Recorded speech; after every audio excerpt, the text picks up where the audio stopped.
the learning process. But now we are submerged in using it. In the story of the Industrial Revolution, books has been the main character. But now, in the digital age, it is the screen that is on the limelight. The books took our imagination to the different places in the world and captured our minds to think about different ideas. And now, it is the screen that is doing the same thing. Unlike the books, the current technology also enables us to be connected to the world. The device in our pocket is our tool to explore the world, be connected with each other, and share our own ideas.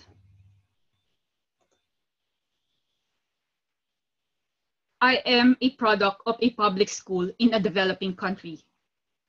I have seen and experienced the hardships of the education sector. Not every classroom is conducive for learning. Not all teachers are equipped with the necessary tools for effective teaching.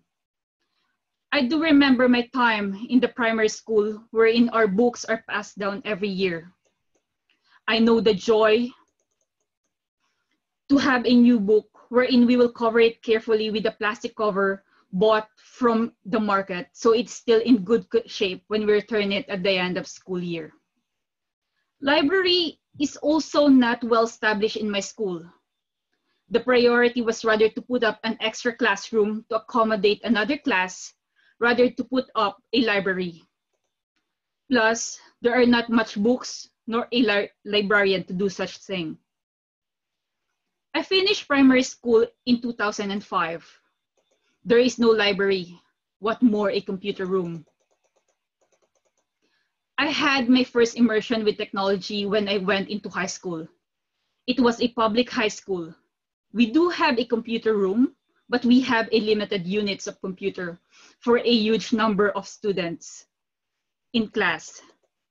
Similar into the photo that you are seeing on the top, the only joy in there is that you can spend time in an air-conditioned room, even for an hour. I was privileged enough to own a home computer at that time. My mother works overseas, and that is why we afforded to acquire one. I remember I used to offer our computer to my classmates so that they can use computer outside of the classroom. Also, that is the time that I know I am ahead of them because I do have an Encarta installed in my computer that I can use in researching for my assignments. We may not have a full volume of encyclopedia, but we do have Encarta that gave me the edge to thrive. Before the pandemic, the education sector already need help. But as the crisis exposes every gap in our system, teachers are left vulnerable and facing more challenges and struggles to fulfill their duties. Sometimes, parents cannot even afford basic stationery items such as pencil and paper. That is why teachers are the one who provide these things to their students from their own pocket. In developing countries, connection to the internet can be considered as a luxury than a necessity. How can teachers do their job if they do not have the necessary tools and platform? Whatever the mode of learning, there is always a challenge and needs. Our teachers need help so that they can help our children, not only to survive, but also to thrive in this world.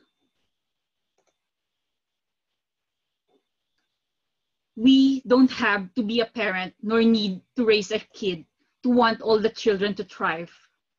We need today's kids to grow up into adults that will cope to the challenges of our fractured and changing world and find solutions to the problem that they will be inheriting from us. Children these days still go to school to do their lessons, but they are grappling social issues such as inequality, poverty, bullying, and even competition with each other. They are under intense pressure both emotionally and academically. So for today, I would like us to reflect on what we can do to address the challenges that the education sector is facing right now. The photo that we are seeing right now is a viral photo of a grandmother whose name is Emma, who bought her grandson, Kevin, a smartphone so that he can use for his online learning. She saved money from selling vegetables just to give her grandson his need to continue and adapt to his studies. We can see the utmost joy in her face, and it was moving. Even before the pandemic crisis hits the shore of our nations, our education sector already has an ongoing problem.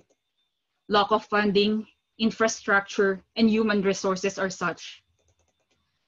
Emma and Kevin are the face that reflects hope to our education. The question is, why do we need to be responsible in the education of our youth? We have a social responsibility towards our education sector. The education sector is the industry of our future. We have to invest to the future of the next generation, for they will not only survive, but also thrive. Our children are our next generation of world leaders.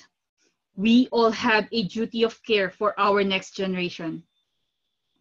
Social responsibility is a calling for individuals to make an action to do a common good for the benefit of our society. We have to realize that education has been and will always be the ticket and only hope of underprivileged to get out of poverty. Moreover, in the progressive future, no one should be left behind. But how can we exercise our social responsibility? First thing that I want you to do is to think like a mother. When you think like a mother, you understand the needs of the world. A mother has this special lens that can see and recognize what their child needs and will do their best to provide it. Mothers have these nurturing characteristics and they do all things with love. Next is to practice effective altruism.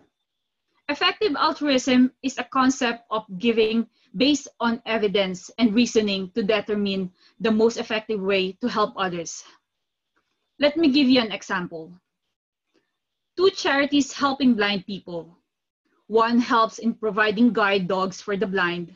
The other one helps to treat and avoid blindness of people from developing countries or those who do not have access with eye care. A guide dog here in Australia costs as much as $50,000. On the other hand, to operate a cataract and avoid blindness costs as little as $25 in developing countries. It is now up to you to decide which has a better outcome. It is about using your emotion and intellect in helping others. The context of charity is hardwired to us individuals. We would not be able to survive and be where we are right now if not through our cooperation with each other. Charity has been a pillar in every religion and faith. We are all familiar with the saying that it is better to give than to receive. Agape, Sadaka, and Dana are different concepts of charity. For Christians, it is about loving your neighbor. In Islam, the best form of Sadaka is passing on knowledge. For Dana, the act of giving will give us happiness. I know you also experience the same thing as me. It is easy to spend money for others, and I find joy in it. But when I am going to spend money for myself, I am thinking about it for so many times. I think it is also happening to most of you. Social responsibility is not just about our family, our city, or our country. We all have a responsibility towards our fellow human beings, environment, and our society. Before I end this talk, I want to make a challenge to each and every one of you. I know everyone here knows a teacher or had a teacher that made a difference in their life. At the end of this summit, please contact or reach out to a teacher that you know. Ask them about the challenges that this crisis has brought to them and help them in whatever way you can. no matter how big or small. It can be in the form of giving them a bundle of copy paper so they can use in their module, providing them a printer, paying a portion of their internet bills. Do it, because at the end of the day, it is all for the future of our next generation. And that is also our future. Thank you. Thank you, Professor Sabilo, for your valuable concern and information related to the learning resources, making insurance of learning resources for the less fortunate people and the class which is not reaching, not acquiring those learning resources. Thank you very much for your valuable examples you shared with us. Those are self-explanatory about the entire scenario for the less capable people. Thank you very much. Well, The forum is open if somebody would like to have any query or would like to share something. Is welcome for next 1 minute, please.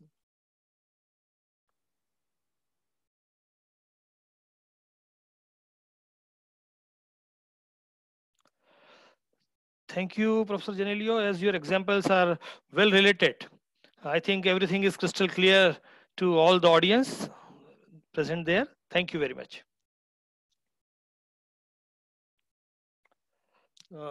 We have the next speaker, Dr. Kamala Kannan K.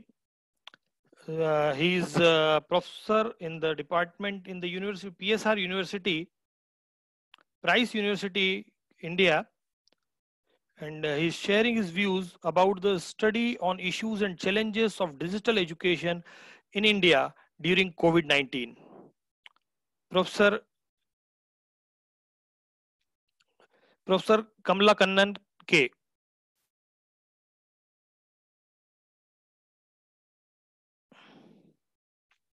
I hope Professor Kamala Kannan is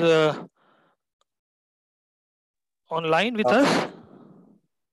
Dr. Thakur, Dr. Kannan will not be present at that. That's why we have to shift our next speaker, Dr. Fine. Shumon Kumar Mukherjee. He is the Director General of Manipur Education Society, Kolkata, Great. and also he is the renowned academician as well as economist too. He will deliver a topic on the time to rethink and rebuild our education policy. So he will deliver right now this lecture. So I'd like to invite Dr. Kulkarni.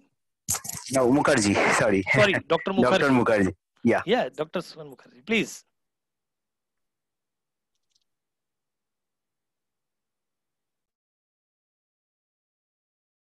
Sir, please on your mic. Dr. Mukherjee, please on your mic. Tap to speak. Hello. Yes, you are audible. Yeah, thank you. Let me get back.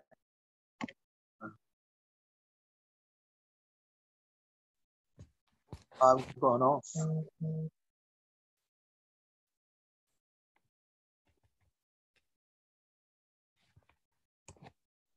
Right.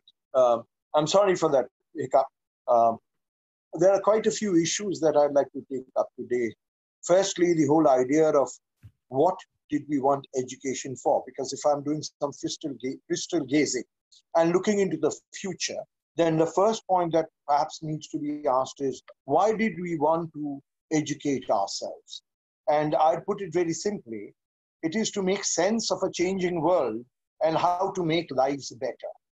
Now, on one hand, we were trying to improve our life, and if you understand Industry 4.0, from cave to pastoral to agricultural to hand to machines to automation to computers to cyber, we have come a long way in terms of technology, and I dare say education has helped us reach there.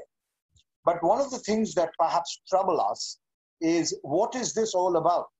What is it for? And if I look at particularly India today, more than 25% of our population is below 50% of our population is below 25 years of age. And there are 226 million between 10 to 19 years, which means whatever we are trying to do ought to be addressing this demographic factor of how will we get the youth involved in tomorrow's world. And that's why the future is particularly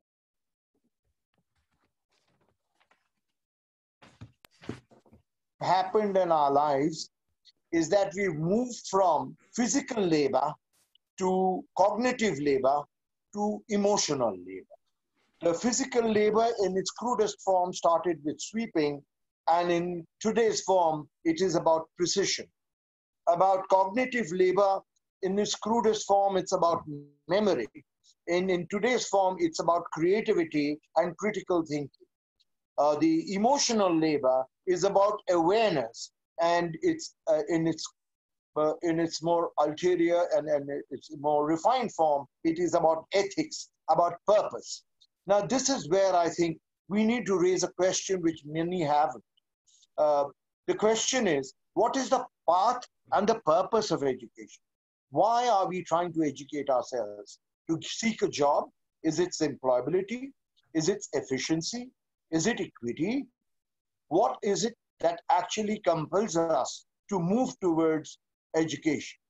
If you look at it historically, education was a process of esoteric enlightenment. That's what the sages and the Muni Rishis did. It moved on to, with Horace Mann, a balance wheel of society where everybody needed to be educated because we shared the spoils of labor and we thought about ourselves as a country. But ultimately, the whole purpose of education is feeling better. So if that was so, then the question is, why is the mental well-being in the world at large not improving? Whether you're a rich country or a poor country, whether you're a successful one, including a film star, or a poverty-stricken one, you find and hear about suicide deaths. Now, that's really telling your story about not being able to come to terms with ourselves. So one area that I feel that we've lagged behind in a big way is the sense of being, self-management. And if we have not been able to manage self, and we are not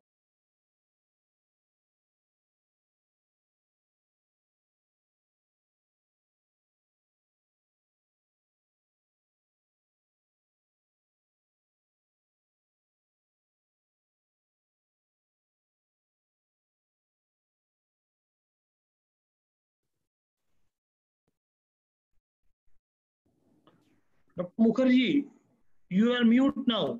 Please unmute yourself. because even the most successful in the so-called worldly towns lead to suicides and kill themselves. So why do we have this premature development? The issue is, how do we convert problems into opportunities? How do we, like the flow of a river, never get stagnated or never get trapped in a certain kind of legume? How do we keep moving on? And for that, we need to think about programs that transform and involve the youth. If we were to say, why is this important? Firstly, you must be able to lead yourself and not be a rat following the Pied Piper. The state model of saying, I'm in a school and then in a college, then I look at a university, which gives me a better job. And then I find that the job has not given me the kind of satisfaction I wanted. Because if I'm unable to recognize myself, what kind of a person I am, I'll be unable to lead a community. Why is it that there are so many politicians who are not as educated as the teachers? So obviously there's a gap between the ability to lead a community and the ability to earn more money, let alone the ability to learn about self. And if the two can be combined, then you come to the final thing, and that's leading enterprise. So if you're looking at Industry 4.0, together with that, we've had Education 4.0. We should now be looking at Education 5. And what is Education 5? Education 5 is about educating entrepreneurship. Why is that important? Thanks to COVID, there has been a certain realization that the so-called standard world of trying to go to better places, to learn more and more, to develop our cognitive senses is not going to be enough. In fact, there's going to be a change in our entire approach of education. As I find, I think many people will drop out from college education because they need to work and earn and supplement their families. A lot of jobs will be lost, in which case people will start learning to do what they need to do. Coming back to vocational training or community colleges, it's never a problem to ask a carpenter, a cobbler, a butcher, or even a tailor, what will you do for a living? Because they've learned through practice and family businesses how to earn a living. What they lack is the social skills. What they lack is the recognition skills. So if we can convert the cognitive factor into the physical factor of skill and change, then we can have knowledge brought in and we can have a change in attitude. In terms of expansion, India has moved much ahead in the last 70 years. We had only 26 universities. Today we have 650. We had 700 colleges. Today we have 35,000 colleges.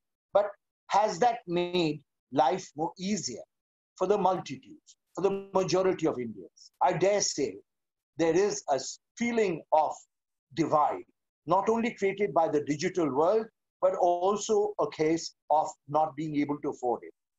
While from 1985, health has expenditures doubled. In terms of education, the expenditure has gone up 560%, which is 6 times. So many people cannot afford the kind of education that gives them the salary and the kind of vocations they like to opt for. In terms of equity, when we began Indian planning and independent India, the female literacy rate was 8%. Today it is 67%. Yet 1 out of 3 are still not literate. The happy point is 95% of the people below 12 years is educated, is literate. So we have hope lying in that front. In terms of excellence, we have IITs and IIMs, which were created since 1956, and there's a lot of hope there. But these are islands of excellence in the sea of mediocrity. Then comes the question of employability. And we find that in a survey it was found that 65% of employers do not find our graduates employable, which is why Infosys would be having their own institute to train people to make them conducive to their jobs. That's after giving them a job. So obviously there's a gap between industry expectation and our own expectations. Over the years, whereas if you start with 100% for primary education, by the time they come to mid-education, it's 70%. For higher education, it's 35%, which is half of them drop out. When we look at college education, we are looking at 18%, another 50%, half of it drop out. So less and less people are actually coming in for the highest form of education. And the majority and the best performers are then leaving the country, which we call or refer to as brain drain. After COVID, I think this leakage will stop. So if we are investing money in making our engineers and doctors, it is time the government thought in terms of utilizing them and not creating an excess demand, because everybody has a right of self-determination. They can say, I'll go to US because I get a better job and a better pay. So there's a question of dry leaves falling out, which is what the majority feel in the country. There's a second case, which is, we heard the presentation before last about digital. Now we talk about information, IPRs, intellectual property rights. Now there are certain data which is confidential. When you want to handle confidential data, you need special permission, particularly if you're handling government data. But if you have your own scholars and your own bureaucrats going abroad and presenting papers, then they are also giving the blueprints of your country's future and thoughts to other countries. So the question of secrecy of data is something which is not just handled by cyber crimes, it is also to be handled in terms of who's going abroad and why do they need to go abroad when you have your own IIMs and you have your own science institutes, and what happens to the data you've collected in your posts. These are questions that I think the future generations will have to raise and ask. Primarily, only 56% of the people work in the jobs they specialize in. So where do they go?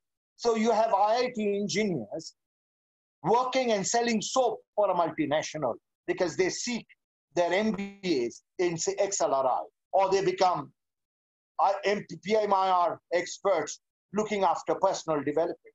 So what happens to the skill they acquired as a civil engineer or an electrical engineer? There is a loss of waste in money.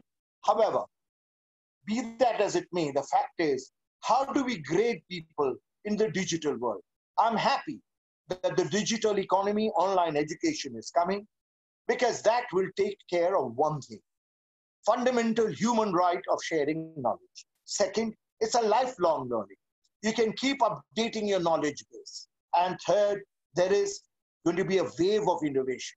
So if something wonderful has happened thanks to COVID, it's because we've learned to go on for online education. The backbenchers cannot just switch off, go to a tutorial home, find out the questions they need to master, and master it in an exam, learn how to score more marks, but actually their knowledge base is next to nothing because they know only 25% of the course. E-learning will not allow this. In fact, if you look at 2 Sigma, which was done in Stanford University, they find that in online learning, 98% learn what they're supposed to learn. Whereas in the teaching, chalk and ye method, board method, 50% learn what they're supposed to learn. But we have brilliant results. So it's not that the form of education we had till now made sense. Finally, I come to what is Education 5 about. Education 5 is entrepreneurship in education. You know, till some time back, we looked at business as sin because the word sin is implanted in business. We looked at it as a crude form of aggrandizement, of money making. But the fact is, this vehicle has changed. So the questions to ask is, what is entrepreneurship? Is it the narrow version of startup industries, or is it the broader one of talking about new forms of organization? Why should we want it? We want it because we want to motivate students to learn their skills, to use their knowledge, and change their attitudes. Instead of seeking jobs, they create value for society at large. So the practical relevancy of their knowledge come into focus. When should it happen? We should have a business-focused approach where, apart from vocational training, they go for the cognitive, and they go for the evaluative, and they go for the emotional intelligence. So there should be a link between vocational schools and the community colleges and the standard colleges. How do we do it? There are 2 approaches: learning by doing it, and also by learning on learning-based approaches. So the whole purpose is to use whatever is our knowledge base to uplift society, the community you live in, the context you live in, and particularly for humankind at large. So KSA, knowledge, skills, and attitudes, that is needed. Or else education means more PhDs who would be becoming bus conductors. Education would mean that I have specialized in agriculture, but I'm working in perhaps a pathological department. Education would mean whoever pays me more is a better place to go to. So we have actually lost our path of saying, why did we want to educate? It's not just academic performance, academic mindsets, academic behavior that matters. It is, do you have the social skills? Do you have the learning strategies? Have you changed from attitudes to interventions to behavioral changes? If you have, and this is known as the theory of planned behavior, then entrepreneurship ought to be the way, where you, as a more informed, more cultured, more refined, more responsible more enlightened person will be the leader of your country, of your society, of your family, of your immediate family, and of the people at large. So it's not an ambitious deal. For once education is coming to terms with itself, it is to create value, add value, and make meaningful contributions to society and not getting lost because others told me to take a certain profession. It has to come from your inner search and be expressed in social events. I think that's where the future lies. Thank you, Professor Mukherjee, for your wonderful idea about the education. You have shared and fantastic information which motivates us towards the bridging between education and entrepreneurship development. You also talked very well about the gap between the academia and industry as well. So thank you very much, as we are running certain time issues. I think there are so many people who would like to interact with you, but I'm requesting all of them to please bear with us and communicate with Professor Mukherjee after the session. As we are having the time issue, I am inviting our next speaker for the session. This is Professor Paul A. Phillips. Professor Phillips is the Professor of Strategic Management, University of Kent, UK. Professor Phillips is sharing with us his topic, Impactful Digital Education, Making It a Reality. Professor Phillips.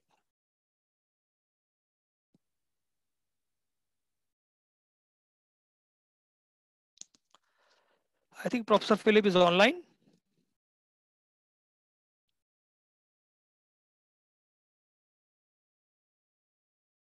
Philip is online. Professor Philip. Professor Philip, are you audible? Am I audible? Hang on. Can you hear me now? Yeah. Yes, yes. Yeah, I think somebody muted me for some reason. I don't know why, but never mind.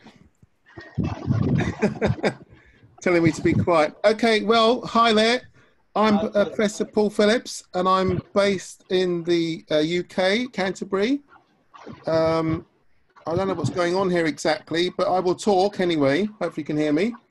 And my talk is about impactful digital education and making it a reality. It's fair to say over the last 3 months, there have been lots of webinars about digital education, about institutions need to pivot. But there are a few issues I think that kind of get overlooked, and we're seeing this happening in the organisations that we're dealing with. So I thought I'd just share some of them with you. And I must confess, the previous talk was very interesting, actually going into the societal value of what we're all doing within universities and higher education environment. So because I'm down as the last slot for today, I thought you'd be falling asleep by now.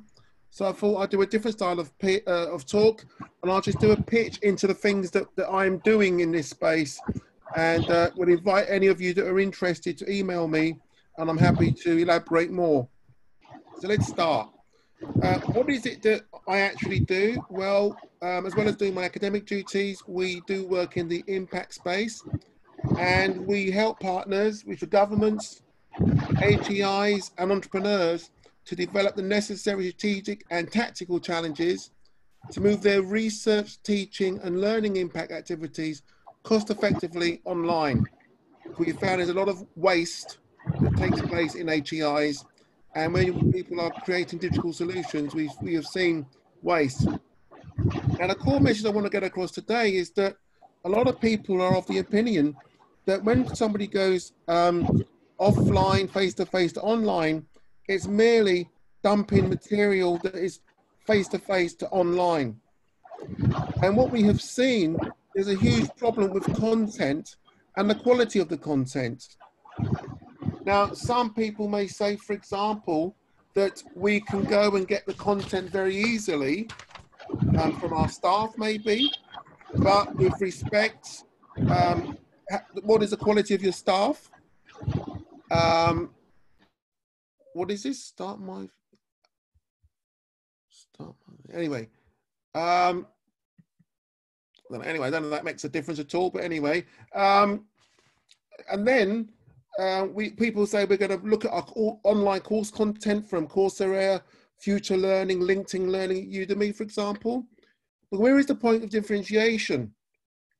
And we find that we have to bear in mind that the audience, which are the students and other stakeholders, want to see content which is different. So these are some of the things that we've noticed that's very important. So, for example, some principles for digital education, just to go through, it's a very short talk. At the moment, what we've noticed, my colleagues and I have noticed, there's what we call an innovation deficit that's holding back the economic, societal, and environmental development. So kind of in line with the previous speaker, we're all rushing to get things online, but there is what we call an innovation deficit where the HEI is divorced from innovation. There may well be innovation through the technology side. I have no doubt with that. But I would argue that if we look at what is the purpose of a university, it's around research, and research tends to be read by other academics, not read by practitioners. And what we are about is making the link, tracing the bridge between the HEI and the external world, external environment. We find this is missed out a lot. And that then goes on to the second point, the 7 principles. What about the branding? I mean, I get approached by institutions about can we form relationships, but the branding of institutions are very important. How can we associate ourselves with the strong and powerful brands? And then we can also think about the user experience. Think of the user experience from the user side. Think about the students. What are they looking for? The previous speaker talked about the different forms of labor changes from the physical, cognitive, emotional. Well, why not consider who's the actual user? Why are they there? What is the purpose of a university? Well, we have a joke in the UK that sometimes the purpose of a UK, of a university, is to keep the young people off the street. But we don't know. So then the next point I'll say to you is about choosing the right partner. I've been involved in a number of webinars, and there are people with considerable skill sets. And I do believe the solutions can be created by the right partners. That's why in the UK, we are trying to form relationships with the government who set the policy. We are contacting vice chancellors, presidents of universities who've got the budget and the authority to make change happen. Who cares? Who really does care? And then we have the institutions within the organization, and then we come down to the dean's level about what can happen. So we feel there's a huge area around what we call it high impact research ecosystem, and that's global. So I think there's a great opportunity to form partnerships to make things happen. And we've found some solutions that we're working here in the UK, and we are looking for partners as well. And then if you think about the curriculum, what is the content of the curriculum? What are the design principles that are being used in create the curriculum? Now, I've done a lot of external examining and sort of work for universities around the world. And when I say, for example, look at the MSc in marketing, I asked how was that created? It was basically created totally in-house. No external person was talked about it.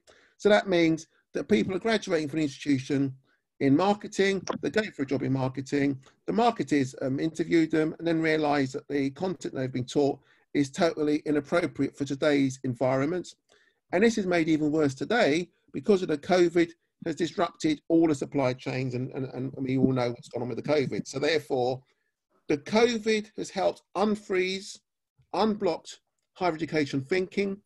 And I believe it's webinars like this where people get together, form partnerships, form solutions that can actually bring about real change. And that's what we are about. The other issue is about the learners. Very few organizations think about the learners. If you think about, if we just use it from the Western side, we have terms like baby boomers, Generation X, millennials, Generation Z, all in a higher education thing. But what's been found is through research, they all have different needs. They all like to be taught differently. For example, Generation Z, which is the younger generation, they like to get bite-sized education. So they start off accumulating certificates and diplomas, which can end up into a master's. Whereas the baby boomers like to sit down perhaps and get their qualifications in one go over a year. So what we found now, what you can see now is organizations like TikTok, for example, entering the education space and realizing that the Generation Zs and even the millennials like to be taught in short, sharp bursts. So this can be done on their phones, on their Apple Watches, and people are paying for bite-sized education. That is the future. The other thing is, why not own your own LMS space, learning management system? A lot of people are just, getting the LMS system, putting it in, and that's what we believe is restricting differentiation. Why not own it? Why not do something that's very, very different? We've been working with organizations in this space. We've focused on bringing in research. We find that research-led teaching, research-led consultancy, research-led everything is what the world is requiring to solve today's problems. So what we try to promote is the fact that each piece of work that you do should end up with, as a previous speaker said, actually making somebody's life better, making a country better, or making a business solve a problem. And that's what we're all about at the moment. How can we use the research to solve problems?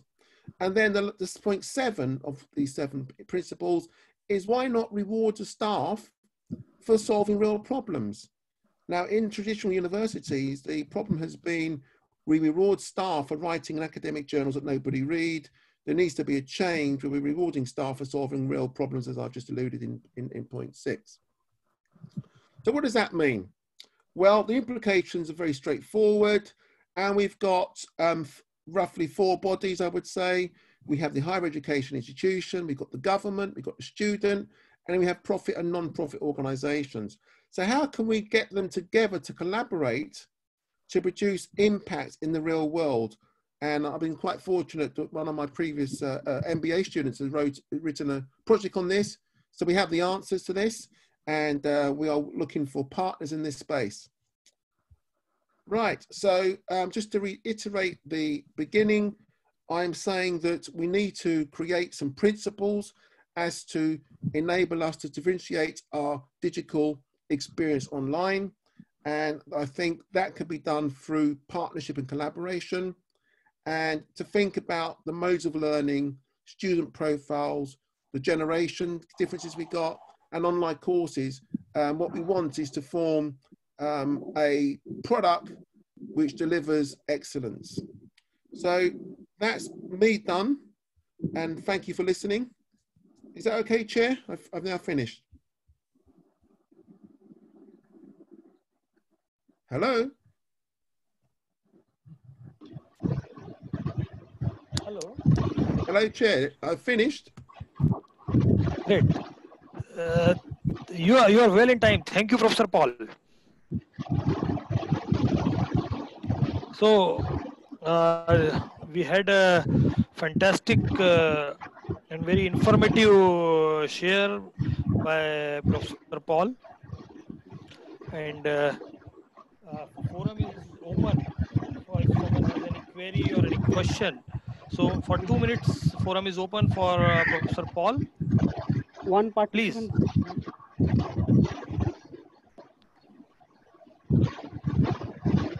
Anyone would like to share, ask something, any query?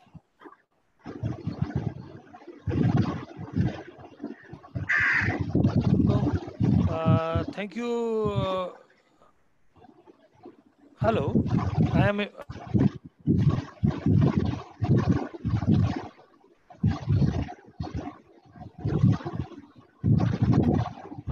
There is a problem with one of the participants' communication connection system. It gives a sound and traps. I think he or she should correct it.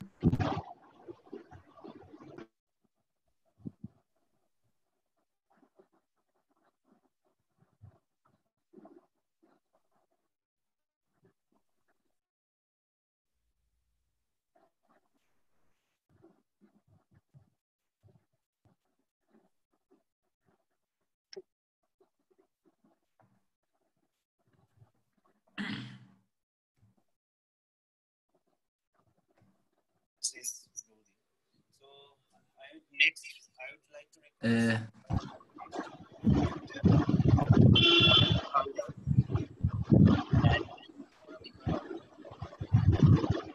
Excuse me. Sir, it's all Can I? Sir, yes, sir.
Okay, sir. Thank you. First, I would like to thank all of you to allow us to present our point of view in front of you, all of you. And I have done with Yeah, Mr. your screen is visible. You may start. Okay, sir. So we will like to talk about digital initiatives in higher education in India. And these are some key points which I will be discussed today. So let me start with that education is always considered as an important part of our lives since childhood. And if we will look upon the curriculum pattern, it has been changing day by day, or it has been modified day by day. So now the point has come where we are moving towards the digital education pattern, and the old chalk and talk teaching method has taken a backseat. And government of India had already taken various kinds of digital initiative to promote digital education from school to college level, and they took such kinds of initiative by which both the teacher and the student will get benefited. These are the two main objectives of my study. First is to discuss the initiatives took by Indian government in higher education sector, and the second is to find the advantages and disadvantages of open book exam. Because as I am talking about the changing pattern of curriculum, for the reformed curriculum pattern, we should have a reformed examination pattern also. So this, the whole study is basically qualitative in nature, and I took help from various journals, reports and articles from internet, and the government policies detailed information were taken from their official website. So here I make a list where I categorize the program launching year objectives and their official addresses. So according to Government of India, they wanted not only to provide the reading and learning material to the student, but they also make such kinds of initiative by which the student can get their digital certificates, digital degree and diploma also. Okay, so the first thing is Swam Gyan e-Pathshala, where the students can get various kinds of online courses from the best faculty of our country. And other than this, Shodh Gangotri, ESS, Bidwan were there to provide journals, articles, thesis, dissertation papers of famous researchers. Then for document verification and online certificates or digital certificates, they launched the program called DigiLocker and NAD. And other than this, they also initiated some kinds of initiatives where they rank the institution on the basis of some key points like ARIA and NIRF. I have taken 3 initiatives from that list to discuss a little about that. So the first is SWAM, that is Study Waves of Active Learning for Young Aspiring Minds. So on 2017, under the Digital India Initiative, MHRD was taken this initiative to promote access, equity, quality in the field of digital education. And when we are talking about digital education, we may think that it will only provide help to the higher level students, but not like this. The initiatives are not like that. From class 9 to post graduation, every student can get various, or every student can access various courses from these initiatives according to their convenience. And the students can get also a chance for self-assessment by quizzes and testing.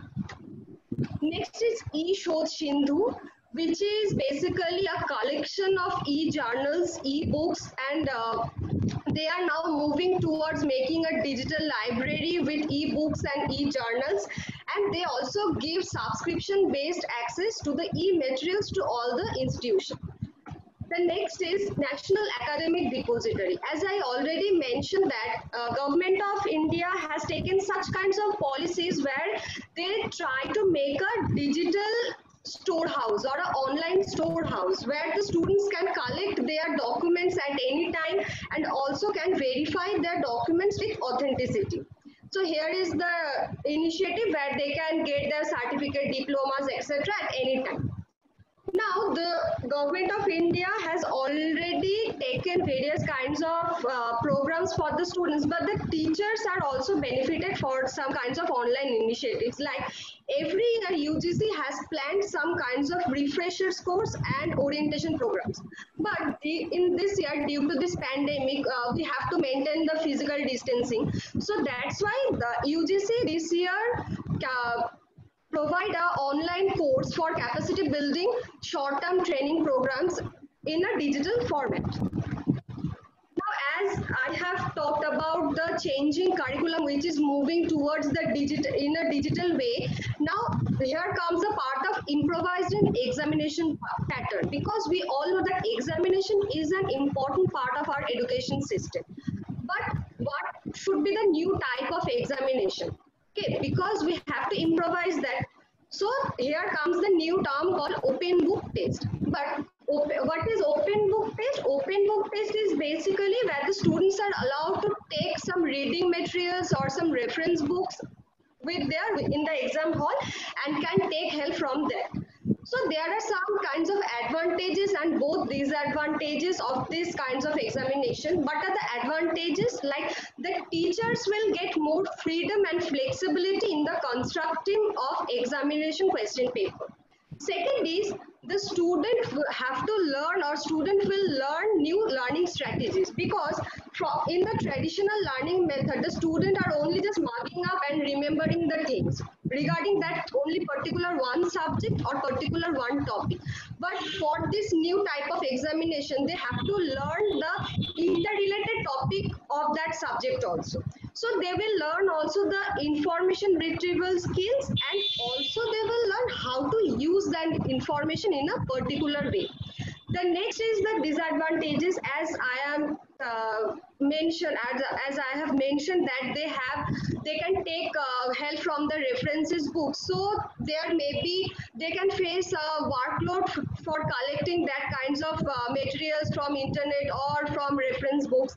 And the one more important thing is that every student has not come from same economic background.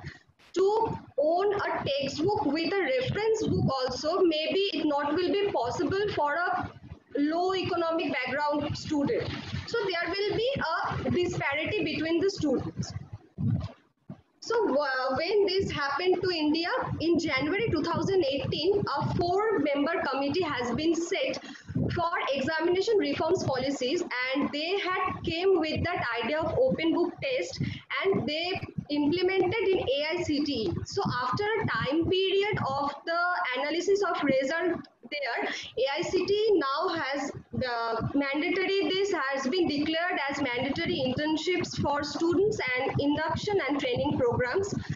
And when we are talking about open book test, this will not only benefit the students of technical background, this can also give benefit to the general subject students like literature or social science students, because we all know that the students from general subject background, they always known for their marking up or remembering quality. But time has come when we have to change the examination pattern, and we should give emphasis on what the student understand, what they think about any topic, not how much they can remember one subject.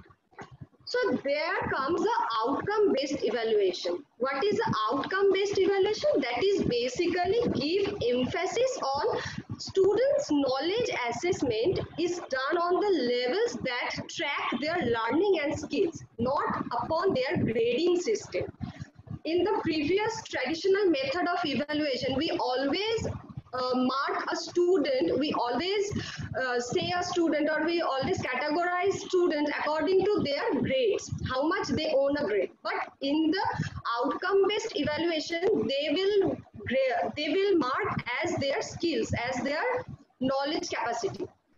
So AICTE already have it their curriculum, but this has not been in the UGC curriculum. So there is a scope for the betterment evaluation for the student. UGC can add in their curriculum this outcome-based evaluation or open book test examination in their curriculum. And when our Prime Minister is talking about Atmanirbhar Bharat, it will be impossible to see a development without a proper education reform policies. So I would like to conclude my study by saying some key points that now we are moving towards a new normal. Okay, now we are moving towards a digital India or a digital education system. So the student should get more encouragement to pursue digital education, where the student not only will get help from one particular institution, but they will get help from the faculty all over the country. Second thing, institution has an important role to promote their online courses they have offered. Third thing is student and teachers both should accept the new pattern of learning and evaluation. Because in India, we seen from the past days that we are depending basically upon our textbooks.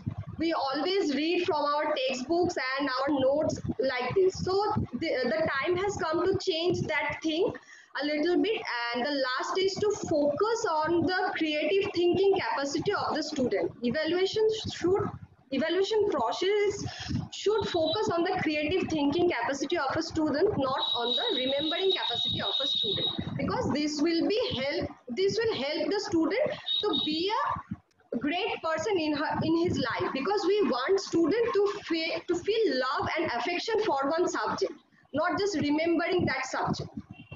Thank you all. Thank you, Ms. Mandal, for your valuable time sharing. You have shared so many things about the government initiatives, about the learnings. You also talk about the various facilities and curriculum developed and provided by the AICTE UGC. So thank you very much. Anybody would like to ask anything, any query? The forum is open for another 1.5 minutes.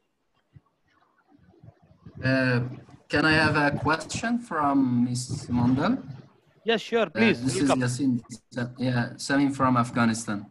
Thank you, Ms. Mandal. It was a very nice research, actually. While looking to your presentation, it seemed for me that the key focus on education, higher education, use of digital technology, online learning in higher education of India. I want to know if you have a look at the experiences of the regional countries.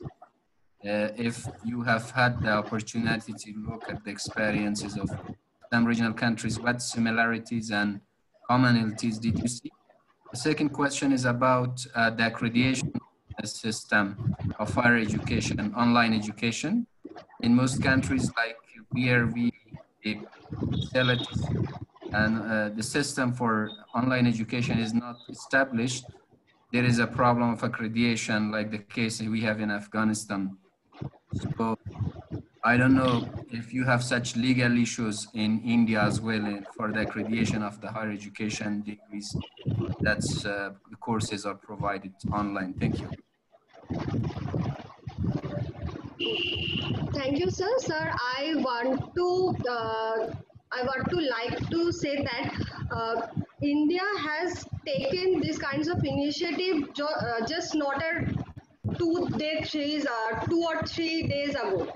We started from when the radio and television was introduced in our country.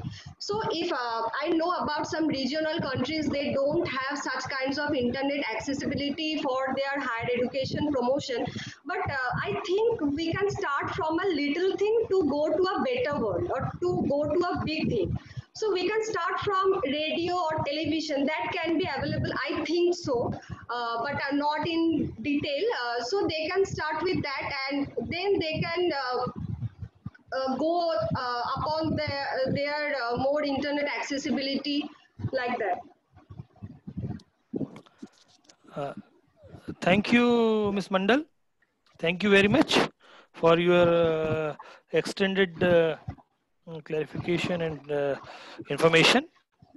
So there is one announcement and request that we have a special valedictory session at 4 p.m. today, Indian Standard Time, and on the Google Meet. And the link is already communicated to the chat box of all the participants participating in the session, as well as in the seminar.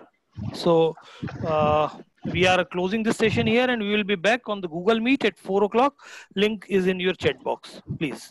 Thank you. Everybody can join because I am already in the Google Meet and already several people. I'm waiting to join in. Okay, and already I have sent the link to the chat box and also the mail ID and in my Facebook page, so you can get it. Okay, thank you, Avilash Thakur sir, for chairing this session, and thanks for your report, and thanks all the resource persons, participants to join in our technical session too.